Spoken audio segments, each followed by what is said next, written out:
Hello दोस्तों, आप सभी का स्वागत है मेरे इस YouTube चैनल सरकारी आवेदन में।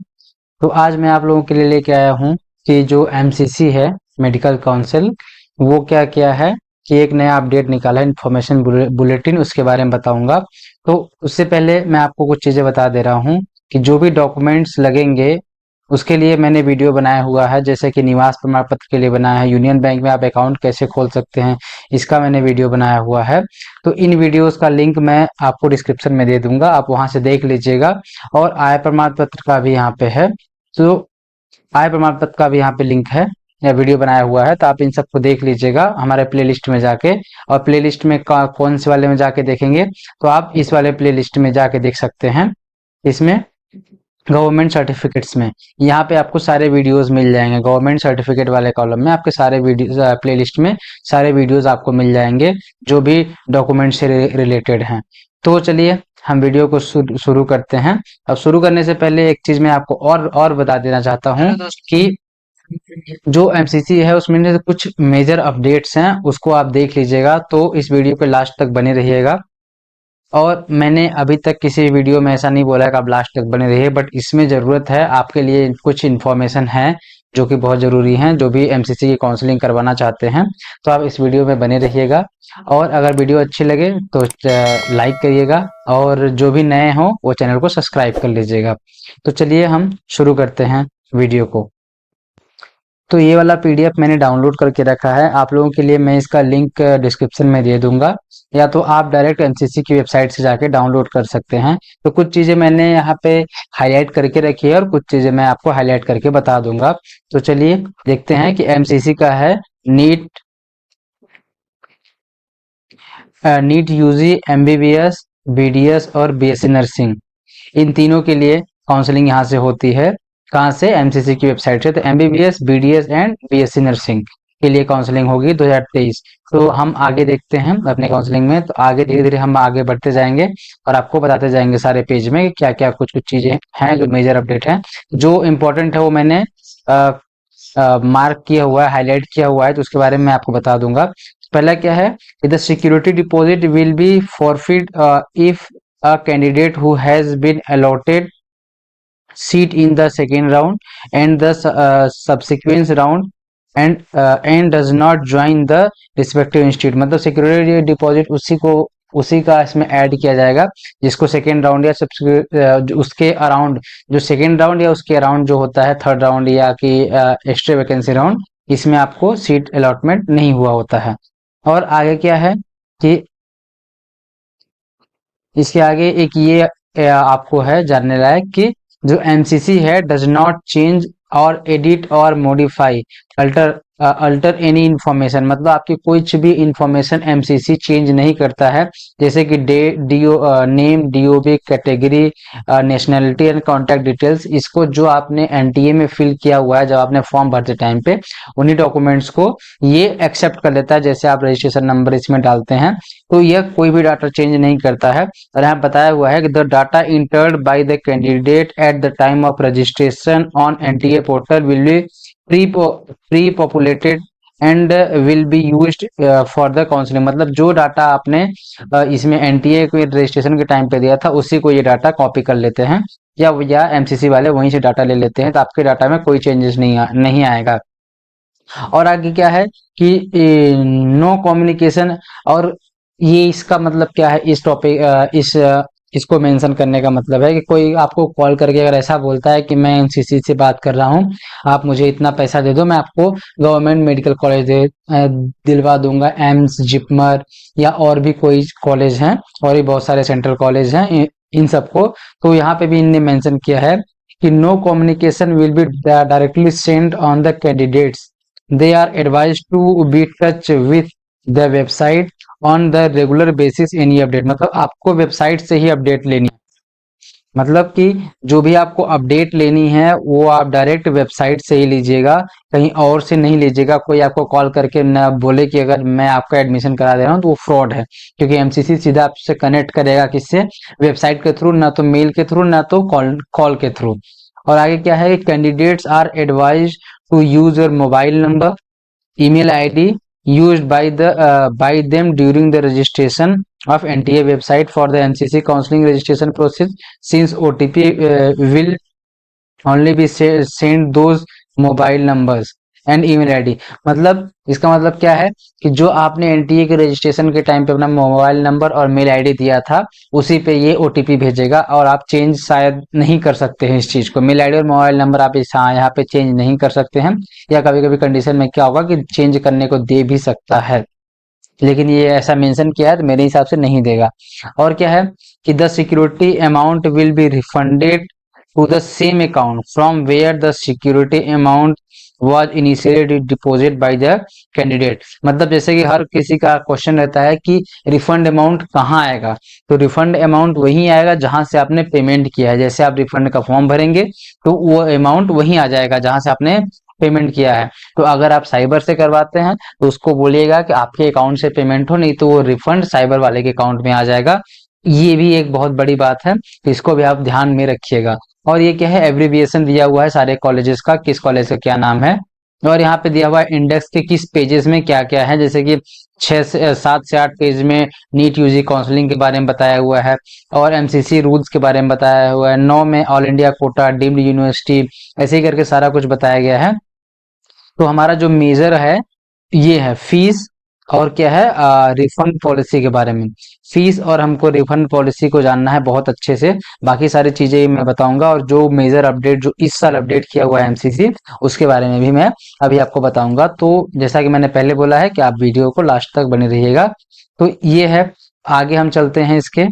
तो एक यहाँ पे आ जाता है कि supreme court of India is conducted online 4 round of the All India Quota Counseling, All India Quota Round 1, AIQ 2, AIQ mop up round and AIQ extra vacancy round. मतलब कि सुप्रीम कोर्ट ने सिर्फ 4 राउंड के लिए इनको permission दी हुई है। मतलब एमसीसी सिर्फ 4 राउंड करवाएगी, 1 2 मॉप अप राउंड और एक्स्ट्रा वैकेंसी राउंड। इसके बाद आगे का अगर सीट्स बचती है तो वो आगे की काउंसलिंग करवाएंगे। तो इसके लिए आपको अपडेट कहाँ मिलेगा, एमसीसी की मेन वेबसाइट पे, वहां से जाके। और यहाँ पे क्या दिया हुआ है कि रूल ऑफ एमसीसी नीट, तो क्या कराएगा MCC and DGHS will be doing the counselling of 15% करेंगे ऑल इंडिया कोटा से, और 100% डीम्ड यूनिवर्सिटीज की काउंसलिंग करेंगी। और सेंट्रल यूनिवर्सिटीज का अपना अपना क्राइटेरिया है कि यह किस किस मतलब किस में कितना कितना परसेंट, किसी में 15% करते हैं, किसी में 100% करते हैं, तो आगे आपको बताया गया है, तो आप उसमें देख लीजिएगा। और जो ईएसआईसी और एएफएमसी है, इसके लिए ओनली रजिस्ट्रेशन पार्ट होता है। एएफएमसी अलग ही अपना एंट्रेंस लेता है, नीट के बाद भी थोड़ा वो अपना अलग लेता है, फिजिकल लेता है, एंट्रेंस लेता है, तो उसको आप देख लीजिएगा आगे। और ऑल इंडिया कोटा से क्या होगा, और ऑल इंडिया कोटा का इसमें क्या क्या है, तो open seat domicile free includes, मतलब कि आपका डोमिसाइल इसमें वैलिड नहीं करता है, आप इंडियन सिटीजन होने चाहिए, इस पे ये काम करता है, न कि आप किस स्टेट से हैं इस पे। तो ये 15% all India Kota seat MBBS और बीडीएस सीट्स ऑफ स्टेट्स, और 100% MBBS seat of open BHU के लिए 100% है। 15% सीट ऑल मतलब स्टेट कॉलेज में, जो हर एक स्टेट में गवर्नमेंट मेडिकल कॉलेजेस होते हैं उसमें होता है। एंड 100% किस में होता है, एम्स में होता है, और जिपमर में भी ओपन होता है, पांडिचेरी और जो केरला में है, एएमयू के लिए भी ओपन है। 15% सीट्स किस में है, DU IP university Vardhman medical college में, और जेमिया में भी seat facility of dentistry Jamia में भी है। और क्या है, 15% all India quota states of ESIC, इसका एब्रीविएशन आप ऊपर देख सकते हैं कि ईएसआईसी का एब्रीविएशन क्या है। अब रिजर्वेशन की बात करें तो एससी का रिजर्वेशन 15% है, एसटी का 7.5% है, ओबीसी का 27% है, जिसपे केस चल रहा था उसमें 27% दे दिया गया है, ईडब्ल्यूएस वालों को 10% दिया गया है, और पीडब्ल्यू पर्सनल डिसेबिलिटी वालों को 5% का आरक्षण दिया गया है इसमें, मतलब रिजर्वेशन दिया गया है। अब आगे अपन चलते हैं, क्या इंपॉर्टेंट पॉइंट आता है कि eligible of all India Kota, मतलब हर एक अब कॉलेज के बारे में बताया गया है। तो यहाँ बताया eligible condition of all India quota के लिए क्या है तो the candidate should have qualified in NEET UG, और क्या है, डोमिसाइल फ्री है ये, और as per norms of NMC, NMC के नॉर्म्स के हिसाब से इसमें एलिजिबिलिटी है। मतलब कि यही है कि आप, आपकी रैंकिंग अच्छी हो, शुड बी क्वालिफाइड, मतलब मिनिमम मार्क्स के बारे में बोला है, हाईएस्ट तो वही जाएगा जो रैंकिंग बनेगी आपकी उस हिसाब से। और डोमिसाइल फ्री है, डोमिसाइल की जरूरत नहीं पड़ेगी आपको। अब इसमें चैप्टर वाइज बताया है हर एक कॉलेज के बारे में, जैसे डीम्ड यूनिवर्सिटी के बारे में बताया हुआ है कैसे कैसे वो एडमिशन लेगा, तो उसमें मैं एलिजिबिलिटी क्राइटेरिया के बारे में बता दूंगा। जैसे डीम्ड यूनिवर्सिटी का है तो इसमें भी क्वालिफाइंग मार्क्स होना चाहिए, और क्या है, डोमिसाइल फ्री है ये भी, तो इसमें भी आप अप्लाई कर सकते हैं। अब एम्स के लिए रिजर्वेशन क्राइटेरिया क्या है कि एससी के लिए 15% है, एसटी के लिए 7.5% है, ओबीसी के लिए 27% है, और ईडब्ल्यूएस के लिए 10%, और जो पीडब्ल्यूडी वाले हैं उनको भी 5% है। और फॉरेन नेशनल सीट्स भी, मतलब कि जो फॉरेन के एनआरआई सीट्स होती हैं वो भी रिजर्व रहेंगी हर मेडिकल कॉलेजेस में, वो फिर इससे एनएमसी के नॉर्म्स के हिसाब से रहेंगी। और इसमें एलिजिबिलिटी के लिए क्या है, the candidate should have the qualifying, और डोमिसाइल फ्री है, eligible for condition as per AIIMS will be applicable, मतलब एम्स के कंडीशन के हिसाब से आपको एलिजिबल होना होगा। इंश्योर पर्सनल कोटा, ये ESIC, ये इसके बारे में भी आप देख लीजिए, तो इसमें भी रिजर्वेशन तो सेम ही है।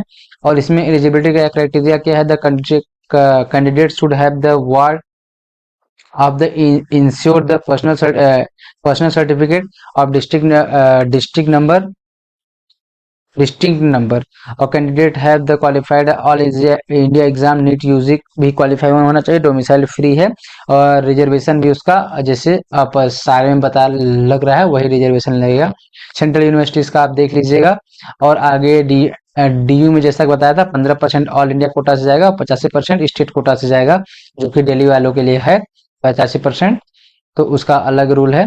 तो मैंने पहले बताया कि हर का अलग रूल है, तो आप देख लीजिएगा। जैसे कि जेमिया मलेशिया जो यूनिवर्सिटी कॉलेज है, उसमें क्या है, डेंटिस्ट वाले हैं, मुस्लिम के लिए 15 सीट्स हैं, और मुस्लिम वुमेन के लिए 5%, मुस्लिम ओबीसी, मुस्लिम एसटी, ये सारी सीट्स हैं। तो आप इसको एक बार ध्यान से देख लीजिएगा, जो आपको काउंसलिंग में बहुत हेल्प है, बहुत ज्यादा हेल्प करेगा आपको कॉलेज चूज करने में। जैसे एएमयू का क्या है, AMU open seats and NRI के लिए भी है, और एएमयू का इंटरनल सीट्स भी है। जितनी सीट एएमयू की होगी उसमें से सीटें डिवाइड होंगे, तो आप अपने रैंकिंग के हिसाब से देख लीजिएगा। जैसे कि बीएचयू का 100% ऑल इंडिया कोटा से जाएगा, तो ये आप आराम से भर सकते हैं बिंदास, कोई दिक्कत नहीं है। और आगे एएफएमसी का सिर्फ रजिस्ट्रेशन होता है, फिर एएफएमसी का आप एएफएमसी के साइट पे जाके पता कर सकते हैं। जिनको एएफएमसी का काउंसलिंग करना है उनको बहुत अच्छे से पता है कि उनको क्या क्या कैसे कैसे करना होता है। एएफएमसी अलग से मतलब एग्जाम, स्क्रीनिंग एग्जाम कंडक्ट कराती है, फिर इंटरव्यू भी लेती है। और जिपमर का क्या है कि ये जिपमर में JIPMER all India open seats है, और स्टेट कोटा भी है, तो इसमें जितनी सीट्स हैं उसके हिसाब से डिवाइड किया हुआ है। इसमें भी 27% आरक्षण सब में सेम ही है ज्यादातर।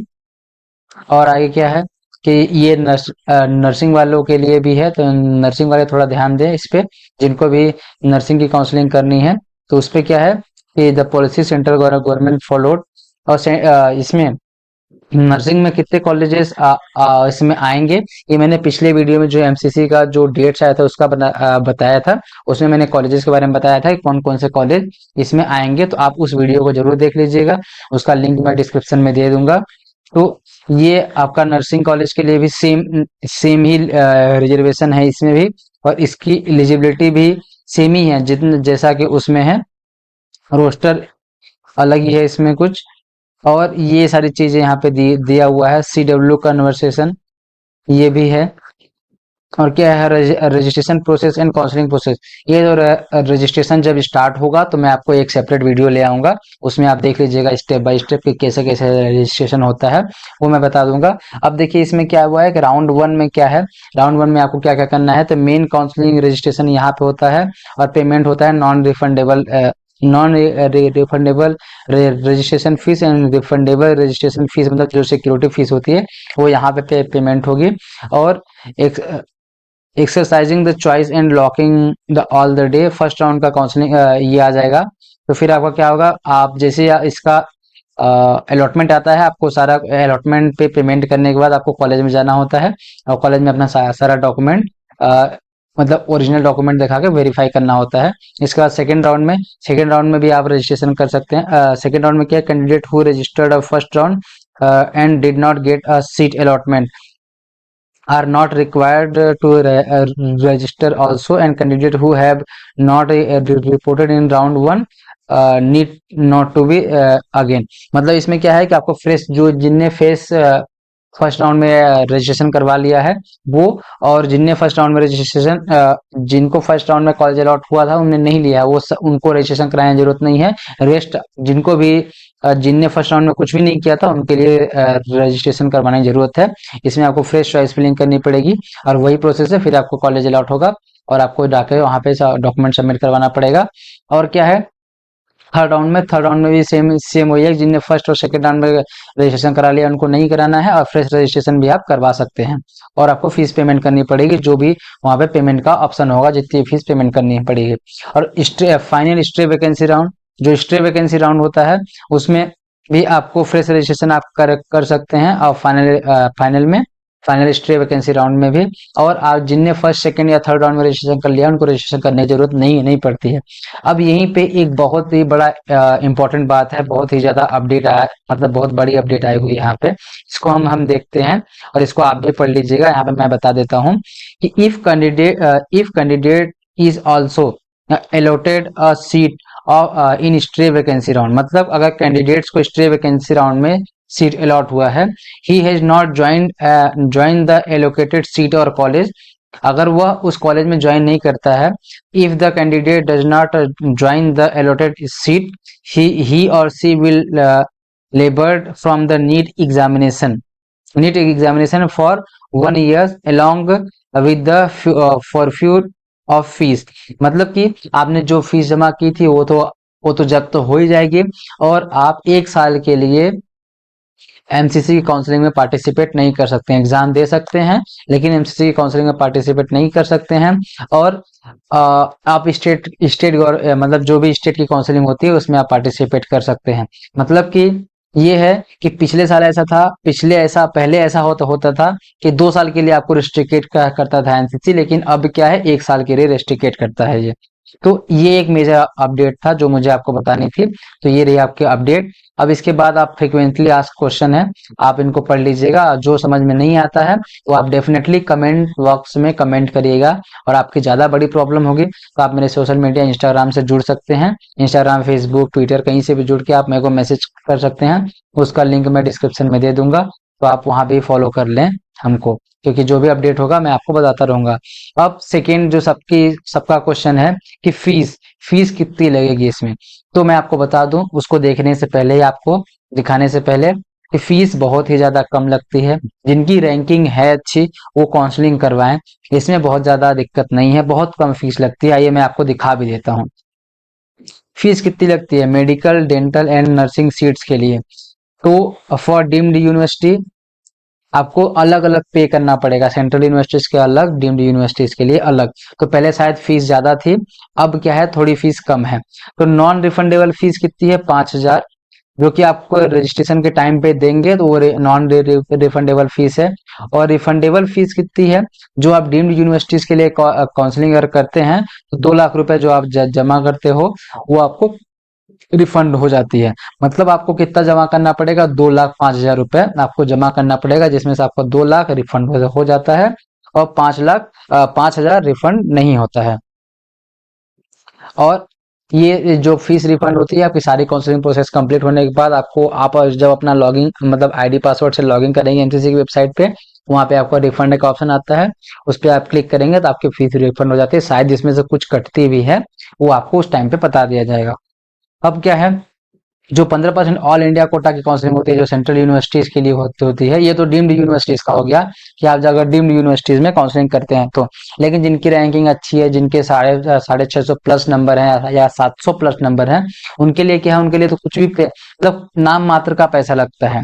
इसमें क्या है कि सेंट्रल यूनिवर्सिटीज के लिए नॉन रिफंडेबल फीस कितना है, 1,000। किसके लिए, वो अनरिजर्व और ईडब्ल्यूएस के लिए ये 1,000 है। लेकिन एसटी, एससी, ओबीसी और पीडब्ल्यूडी वालों वालों के लिए 500 रुपए ये फीस है, मतलब आधी है।